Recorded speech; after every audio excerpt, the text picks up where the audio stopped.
अगर कोई व्यक्ति अपने केस का ऑनलाइन केस स्टेटस चेक कर रहा है ई कोर्ट सर्विस के माध्यम से और उसके केस स्टेटस में लिख कर आ रहा है case disposed, nature of disposal में लिख कर आ रहा है अनकंटेस्टेड डिस्पोज्ड, क्या मतलब होता है इसका? आज की इस वीडियो में इसी पॉइंट को डिस्कस करेंगे। देखिए, अनकंटेस्टेड का मतलब यह होता है कि अपोजिट पार्टी जो है उसमें आपके केस में उसके द्वारा विरोध नहीं किया गया है। और डिस्पोज का मतलब यह है कि जिस भी केस कहिए या कोई मिसलेनियस एप्लीकेशन कहिए, जिसका भी आप केस स्टेटस चेक कर रहे हैं उसका निपटारा कर दिया गया है। यानी कि जो भी उस केस या मिसलेनियस एप्लीकेशन की जो प्रेयर थी उस प्रेयर पे सुनवाई हो चुकी है और ऑर्डर पास हो चुका है। उदाहरण के साथ अगर समझने का प्रयास करेंगे तो यह पॉइंट काफी हद तक समझ में आ जाएगा। किसी व्यक्ति का मोबाइल चोरी हो जाता है या किसी के द्वारा छीन लिया जाता है, वह व्यक्ति थाने पर जाएगा और अपना मुकदमा पंजीकृत करवाएगा। मुकदमा पंजीकृत होने के बाद जो संबंधित उसमें आईओ होंगे वह क्या करेंगे कि उस मामले की विवेचना करेंगे। विवेचना के दौरान अगर वह व्यक्ति पकड़ा जाता है जिसने मोबाइल छीना है या अगर चोरी हुआ मोबाइल किसी व्यक्ति से अगर बरामद किया जाता है तो जो वह व्यक्ति पकड़ा जाएगा वह उस मामले में, उस मुकदमे में एक्यूज हो जाएगा, अपराधी हो जाएगा।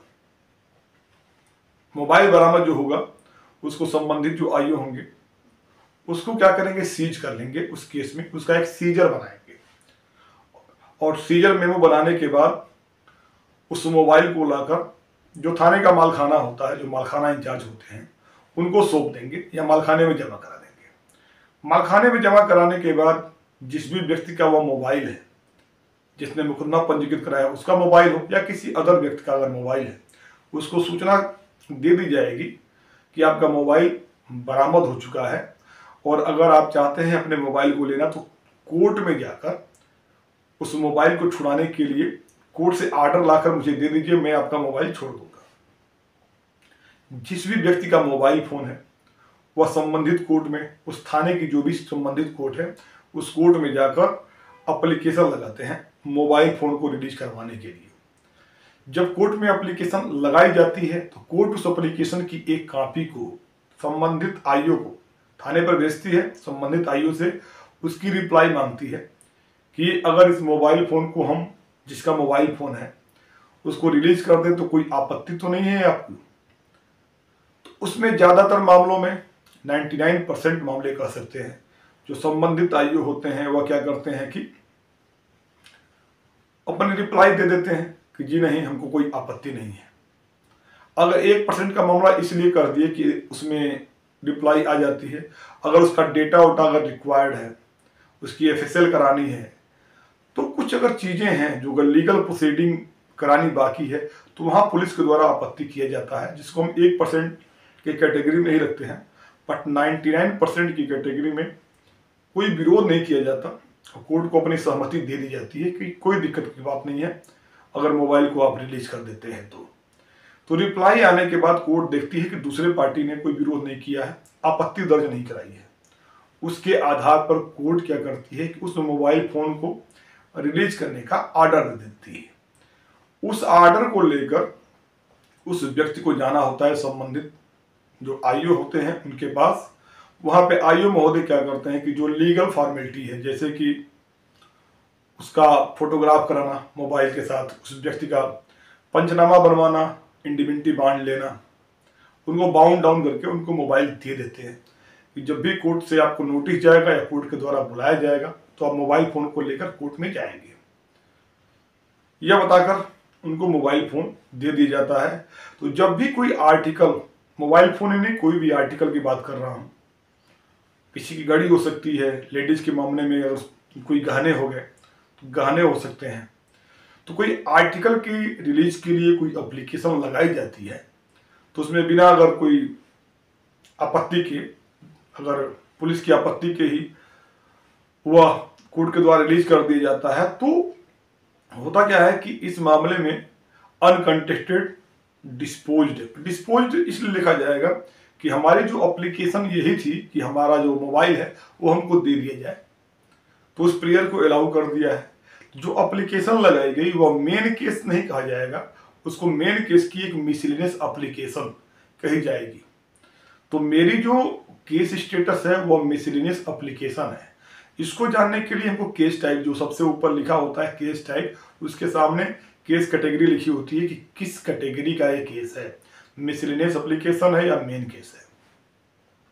क्रिमिनल केस में अगर मेन केस होगा तो सीआर केस लिखकर आएगा, और अगर एप्लीकेशन कोई होगी तो मिसलेनियस एप्लीकेशन लिख कर आएगा।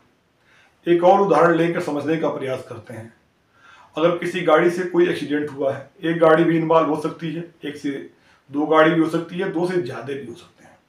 तो पुलिस क्या करती है कि एविडेंस को प्रिजर्व करने के लिए मौके पे जो भी गाड़ियां का आपस में टक्कर हुई है उन सभी गाड़ियों को क्या करती है, बंद कर देती है।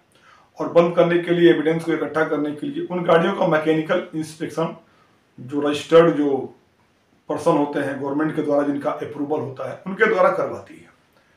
जब मैकेनिकल इंस्पेक्शन हो जाता है तो गाड़ी के जो मालिक होते हैं, अब केस तो चलेगा 3 साल 4 साल 5 साल, कोई ठिकाना तो होता नहीं केस चलेगा कितना दिन, तब तक के लिए गाड़ी को खड़ा करके बेकार तो नहीं किया जा सकता।